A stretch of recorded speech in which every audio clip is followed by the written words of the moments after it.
Welcome back, students. Today we have to proceed further with chapter number 2, the sexual reproduction in flowering plant. We have already finished with the first chapter. It's a reproduction in organisms, and in that reproduction in organism we have learned the two types of reproduction, asexual and the sexual reproduction. But the sexual reproduction that occurs in a hairy plant and are more emphasis on the reproduction of a human being and the higher order of organisms.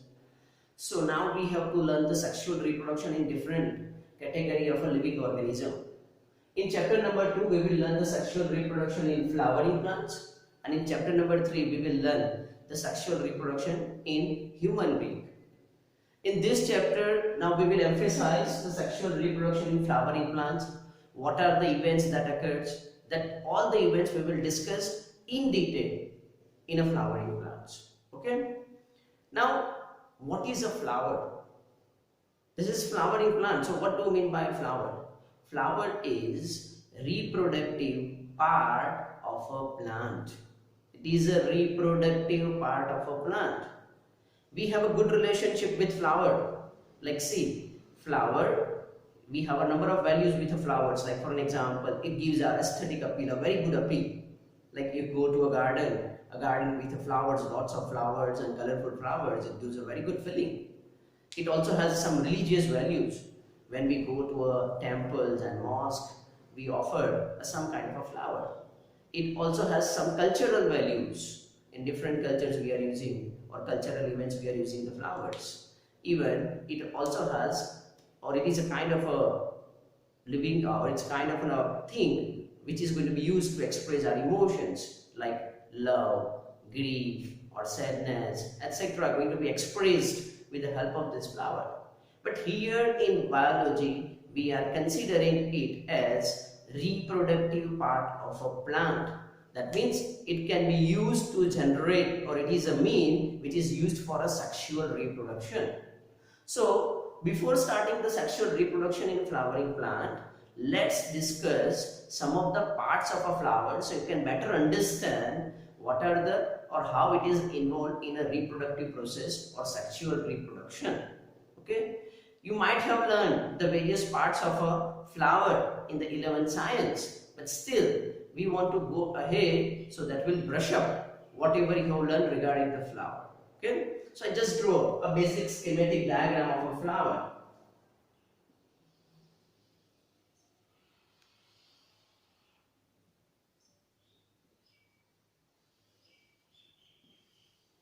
See, this is a lower part of a flower. Okay, lower part of a flower, we are drawing a different kind of the appendages which are arises from it.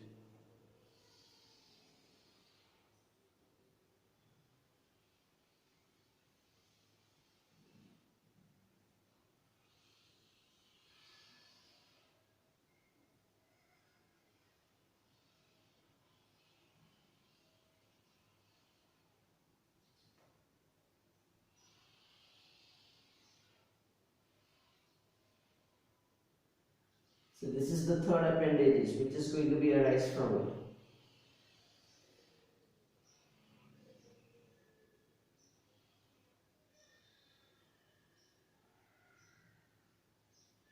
And this is the fourth and last appendage which is going to be arise from it.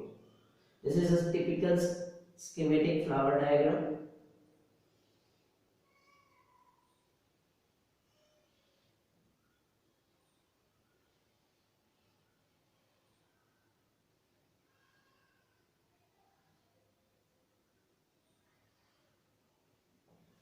Okay, so these are the different whorls of a flower. You know that this flower has a stalk-like portion by which we are plucking up or picking up the flower. This is called as pedicel. What it can be called as pedicel. Okay. Now, if you see the flower, different appendages of a flower, the flower consists of 4 whorls. Which are the 4 whorls of a flower? There are 4 whorls. The outermost whorl of a flower is calyx. The second whorl, it's called as corolla. The third whorl, it's called as androecium. And the fourth wall can be called as gynoecium. So these are the four walls of a flower: calyx, corolla, androecium and gynoeciums. Okay, so these are the four walls. But it has its individual unit, like this whole wall, that is calyx, but it has its individual unit. This is an individual unit. The individual unit of calyx is called as sepal. The individual unit of corolla is called as petal. The individual unit of androecium is called as stamen. And the individual unit of gynoecium is called as carpel or pistil. Clear, student? So if you say this is one unit, then it is considered as a sepal. It's part of a calyx. It is outermost, usually green in color. The second one is, it's a petal. This is individual unit of corolla. Okay? This is the individual unit of androecium. What we call it as stamen. And this is the individual unit of gynoecium. What we call it as carpel, or it can also be called as pistil. Okay? The lower part of a flower that is somewhat swollen, this is called as thalamus. And this is a portion, it's stalk-like portion. This stalk-like portion, it's called as pedicel. So these are the parts of a flower. Okay, and they are individual unit: sepal, petal, stamen, carpel or pistil. Okay, students, please have a look on this.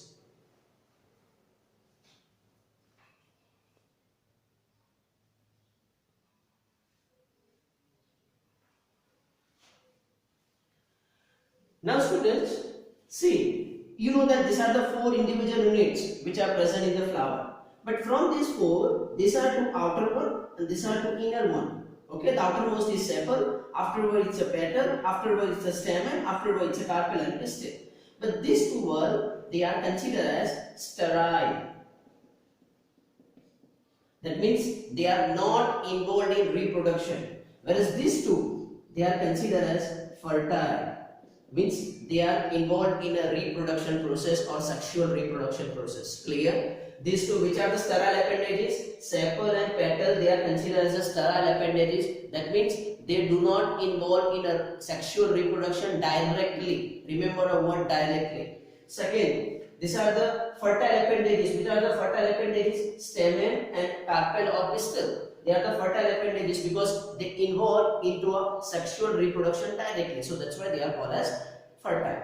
Sterile appendages can also called as accessory appendages or accessory structures. And this stamen and carpel, they are called as necessary structure.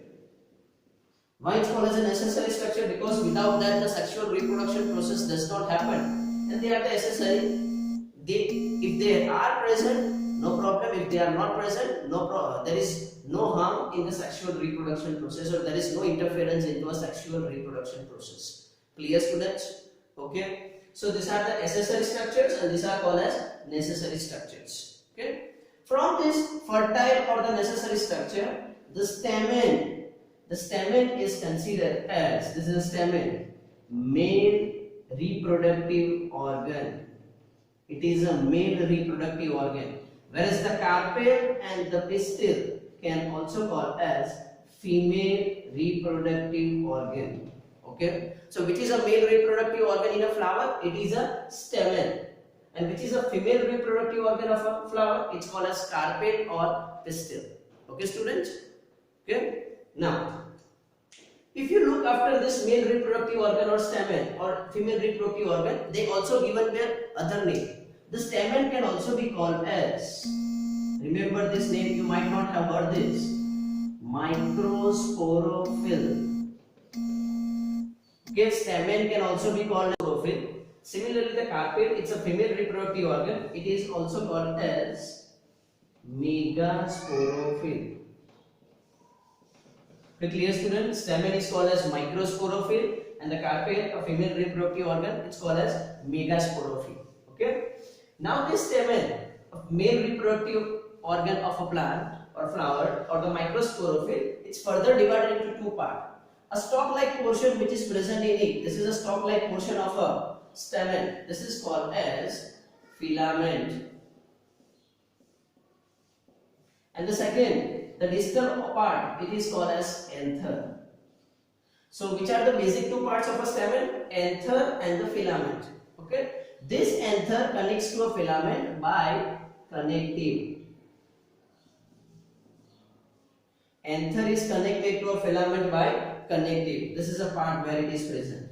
Now, which are the parts of a carpel or pistil? The carpel or pistil or megasporophyll consists of three parts. First, this is the distalmost part, what we call as stigma. Next, a tube-like part of it is called as style, and the bulge portion is called as ovary. This ovary contains ovules. The number of ovules which are present in the ovary may be of different type, or their arrangement may be different, and the numbers may also offer different types. So this is the three parts of a carpel: stigma, style, and the third one is called as an ovary. These are the parts of megasporophyll or the carpel. Okay, students. So these are the basic about the different parts of a flower which are necessary to understand before starting the sexual reproduction process in a plant. Okay, understood? So this is a basic about a flower. Okay, I again repeat, which are the parts or which are the whorls of a flower? Four whorls: calyx, corolla, androecium, gynoecium. From these four whorls, two are accessory, or they are the sterile, they are do not involve in sexual reproduction. This androecium and gynoecium, they are the fertile, they involve in a sexual reproduction, they are the necessary one.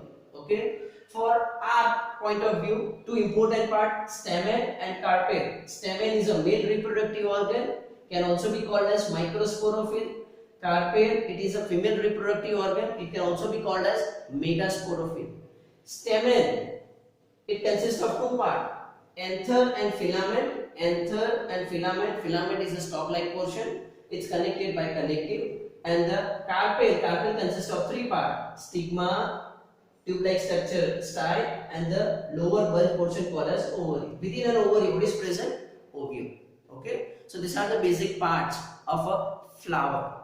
Okay, now we go ahead.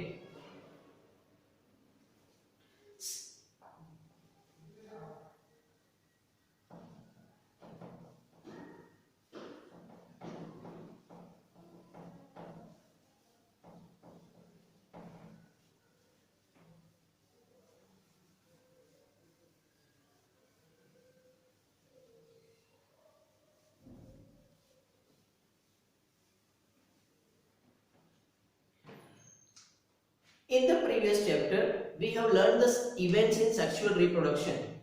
Whoever the living organism, but if it reproduces sexually, then the basic events which are present in them is same type. So if it is a plant, or if it is a fungi, or if it is an animal, or specifically, or you can say a human being, most complex type of a living organism or the animal, we all are reproducing sexually. We have a different organs for sexual reproduction.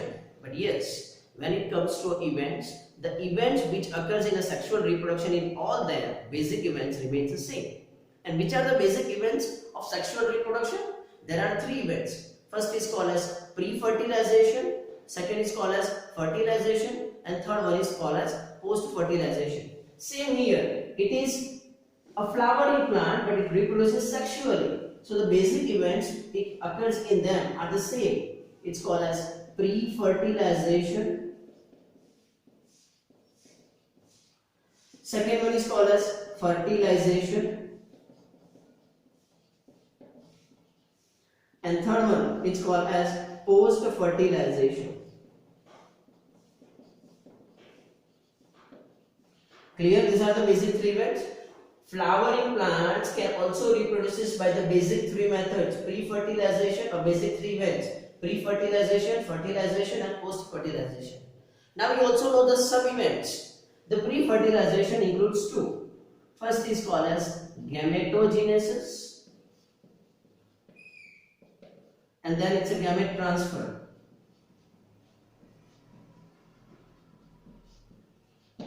Then fertilization, and then the post-fertilization, that includes zygote formation,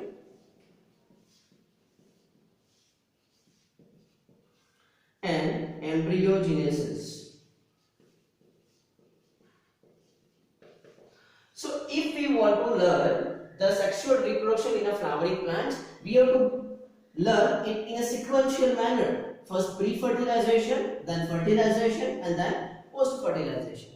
Now we have to start with this first event. This is called as pre-fertilization. The pre-fertilization includes two events, gametogenesis and gamete transfer.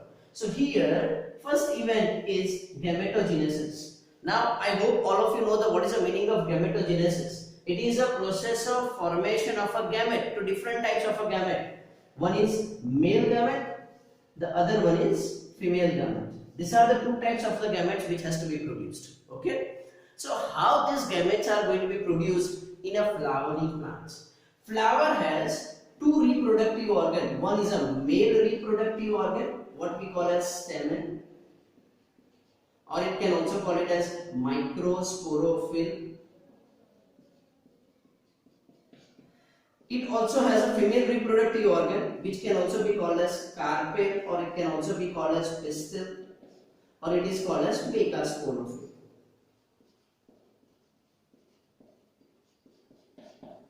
The stamen will generate male gametes. You know the different parts of a stamen, anther and filament. They are connected by connective. Okay, so the anther will generate this male gamete, and the carpel will generate the female gamete. So first of all, we have to learn how this male gamete is generated by a stamen and how these female gametes are generated by a carpel and pistil. So we will first start with pre-fertilization, and pre-fertilization we will first discuss how the male gamete is generated by stamen and how the female gamete is generated by carpel or pistil. Okay. Once we learn this gametogenesis, there is a need to transfer this gamete, what we call as a second process, what we call as gamete transfer. So the gamete which is produced by a stamen has to be transferred, because you know that the male gametes are motile in nature and usually female gamete is stationary. So this female gamete stationary remains wherever it is produced.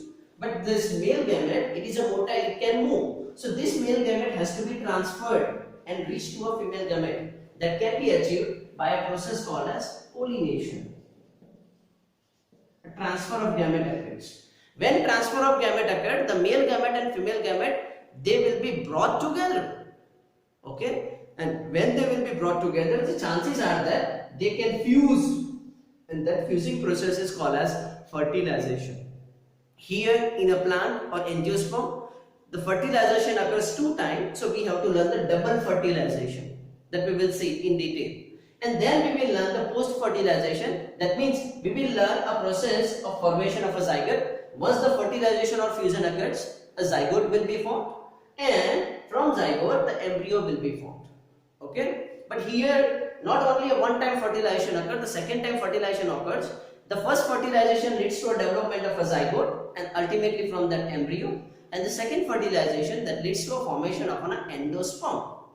Okay, so we will learn both the process, a process of formation of an embryo and the process of formation of an endosperm. So clear students, this is the basic events what we have to learn. Any sexually reproducing organism, okay, whatever it might be, it may happen that the organs involved in sexual reproduction may differ, but the basic events remain same. Okay, so here it is a flowering plant which reproduces sexually, so the basic events remain same. Pre-fertilization, fertilization and the post-fertilization. We will first start with pre-fertilization, which includes gametogenesis and gamete transfer. So first we will learn the gametogenesis process, means a process of formation of gamete. A male reproductive organ stamen produces a male gamete. A female reproductive organ carpel will produces the female gamete. That we will learn in gametogenesis in detail in the next lecture. Okay. Then we will learn the gamete transfer. So this is a basic overview what we have to learn in this chapter. Once we finish with pre-fertilization, we will discuss the fertilization, and then we will discuss the post-fertilization events, means a zygote formation and embryogenesis. So from next lecture and the session onwards, we will start with these events. Before that, you should know this structures of a flower, or what are the different parts of a flower. Okay. Now I will also tell you one definition. It is called as floriculture. Before ending that session, I will tell you one definition. What is called as a floriculture? Floriculture is a science that deals with cultivation and breeding of flowers. So what is a floriculture? Floriculture is the science of cultivation and breeding of flower. This is called as floriculture. Okay. So today we have learned the basic concepts and the parts of chapter number 2, that is sexual reproduction in flowering plant. We have not yet started a chapter in detail, because before starting this chapter you should know the reproductive organ of a flowering plant, that is a flower. Today we have just discussed organs which that is a flower and their different parts, and which are the male reproductive organ and which are the female reproductive organ, and the overview of the basic processes which occurs in any sexually reproducing organism, and the flower is also sexually reproducing organism, so they follows the same. Okay, so thank you for watching and listening carefully. Before you come to our next session, you should know these different terms so you can better understand. Okay, so till then, keep watching, keep learning. Thank you, and subscribe this channel. Thank you once again.